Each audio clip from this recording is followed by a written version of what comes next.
संगत जी प्रेम से कहिए। मैं क्यों कहीं जाऊं मुकद्दर आजमाने के लिए, मैं क्यों कहीं जाऊं मुकद्दर आजमाने के लिए, आप जो मौजूद है बिगड़ी बनाने के लिए, बिगड़ी बनाने के लिए। तीन लोक नौखंड में गुरु से बड़ा न कोई, करता करे न कर सके जो मेरा गुरु करे सो होए।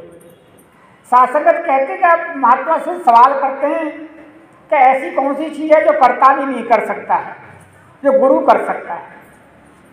तो शासंगत सतगुरु ही ये ज्ञान की दृष्टि दे सकता है, अपने चरणों में स्थान दे सकता है। ये ताकत शासन है सतगुरु के चरणों में। अंधकार में विचर रहे थे, कौन पूछता था तेरी बंदगी से पहले, बुझा हुआ दीपक था तेरी रोशनी से पहले। शासक जीवन में दुख ही दुख थे, सतगुरु ने शासक सुखों का पिटारा बना दिया।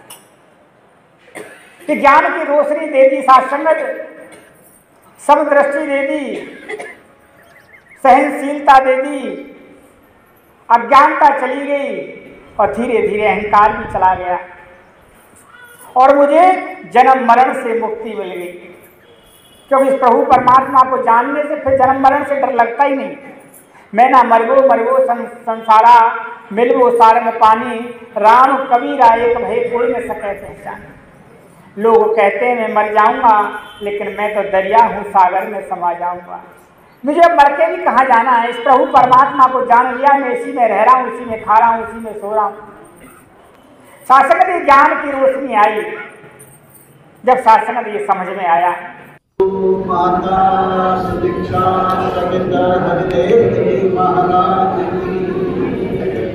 जलाओ लाख दीपक जग में, नहीं होगा सवेरा है, अगर अंदर अंधेरा है तो बाहर भी अंधेरा है। शासक जो ज्ञान की रोशनी है, यही सच्ची रोशनी है, इसी से उजाला होता है। नहीं तो बाबा जी कहते थे कि मोती बिखरे पड़े हैं और इंसान चले जा रहा है, अंधापन के कारण पैर से रोनता हुआ निकल गया। धनवान बनने का मौका मिला था लेकिन नहीं बन पाया। इस चरम नेत्रों से अंधा नहीं होता शासक, जिसके विवेक रूपी नेत्र नहीं खुले हुए हैं वो अंधा होता है। पुजियारे का लाभ न हो लेता, जिसकी आंखें बंद हुई ठोकर ही खाता है अक्सर, जिसकी बुद्धि मंद हुई। सतगुरु तो शास्त्र महात्मा भी कह रहे सारे संसार के लिए आता है, लेकिन कोई कोई ही लाभ उठा पाता है। विवेकानंद जी एक बार अमेरिका जा रहे थे तो हिंदुस्तान का एक जवान भी साथ में उसी जहाज में था। विवेकानंद जी पूछने लगे कि भाई कहाँ जा रहे हो? कि अमेरिका जा रहा हूँ। किस लिए जा रहे हो? पढ़ने के लिए। कि पढ़ोगे किस लिए? कि नौकरी करूँगा, अच्छी नौकरी लग जाएगी। फिर नौकरी किस लिए? तो पैसा कमाने के लिए। तो पैसा किस लिए कमाओगे? और घर परिवार के लिए, शादी करूँगा, बच्चे होंगे, उनको पालन पोषण के लिए। फिर उसके बाद पूछेंगे उसके बाद फिर क्या करोगे? अब शासन में तो वो इंसान जो है लड़का था झुंझला गया, बोला मरने के लिए। तो शासन में विवेकानंद जी के लिए अच्छा मरने के लिए सब काम कर रहे हो आप, ये मरने के लिए अमेरिका जा रहे हो। अब शासन में तो इंसान तो चुप हो गया, लेकिन सोचने लगा कि बात तो कहीं तक सत्य भी है। जितनी भी जीवन में भाग दौड़ हो रही है किसके लिए हो रही है? मरने के लिए था। पैरों में पड़ गया। शासन पूछने लगा किस लिए इंसान जीवन में आता? तो शासन के वाणी में आता है, हुरी प्राप्त मानस देहरिया, प्रभु मिलन क्या तेज परिया, और काज के कुछ न काम, मिल साध संगत भज केवल नाम। करे इंसान तेरे संसार में आने का उद्देश्य, मेन उद्देश्य यही है प्रभु को प्राप्त करना। और जितने भी काम है सब बेकार है, उससे कुछ होने वाला नहीं है, संसार में रह जाएंगे। संसार में पालन पोषण के लिए है, लेकिन ये साथ में जाने वाला नहीं। बाबा जी कहते थे इंसान वैसे तो चांद पर भी पहुंच गया है, मंगल पर जीवन खोजने की कोशिश कर रहा है। काश जीवन में मंगल खोज गया हो। वो चांद पर पहुंचने वालों जरा धरती भी घूम ली होती, कर लिया होता सजदा एक बार सतगुरु के चरणों में, तो सारे जहां की चांदनी तेरे चरणों में बिखरी होती। शासन कह रहे हैं मुबारक है, सब कुछ मुबारक है, धन दौलत सब मुबारक है, सारे सुख साधन मुबारक है, लेकिन जिसके लिए तो आए इस प्रभु को तो जान ले, इसको तो मान ले। और शासन कह रहे हैं मिल सार संगत भज केवल नाम।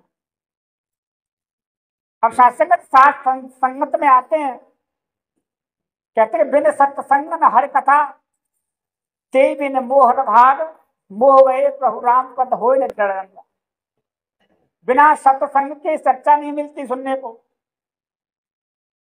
सत्संग सात्संग इतनी बढ़िया चीज है, सात्संग तो जीवन को सुधार होता है, या मन को साफ किया। जीवन माया में रहते हैं, जीवन में उथल पथल होती है, उतार चढ़ाव आते हैं, यहाँ सब सात्संग क्लियर हो जाता है, साफ हो जाता है।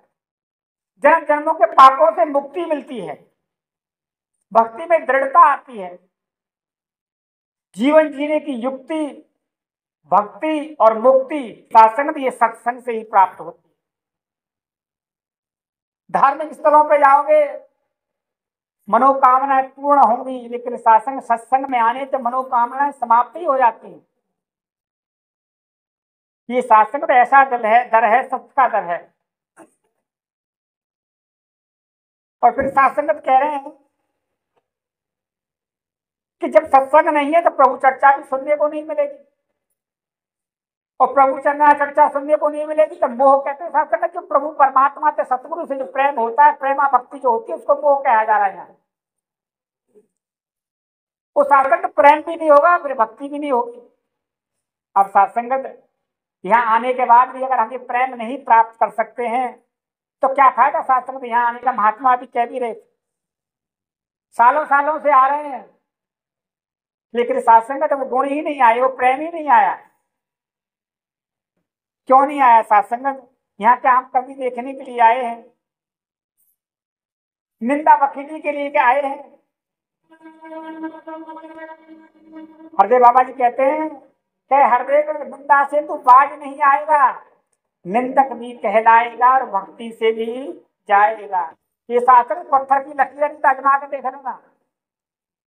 तू निंदा कर रहा है, दूसरे की वकीली कर रहा है, दूसरे में कमियां ढूंढ रहा है, तू भक्ति से भी जाएगा और निंदक भी कहलाएगा। ये बिल्कुल सत्य बात है। हमें तो बाबा जी ने शास्त्र में प्यार सिखाया था। ये रामचरितमानस की बात नहीं है, बाबा जी ने करके दिखाया, प्यार दिखाया करके हमें, बिना थके चलता गया, कर गया भला संसार का प्यार, प्यार बरसा गया वो एक मसीहा प्यार। हमें तो प्यार करना सिखाया था, और सारे ग्रंथ कह गए हैं प्यार में वो ताकत है दुनिया को झुकाने की, वरना क्या जरूरत थी राम को सबरी के झूठे बेर खाने की। लाखों भटकते हैं पर वो एक मंजिल दिखलाता है। जी, लाखों भटकते हैं पर वो एक मंजिल दिखलाता है। लाखों रोते बिखलाते हैं पर वो आंसू पोंछने आता है।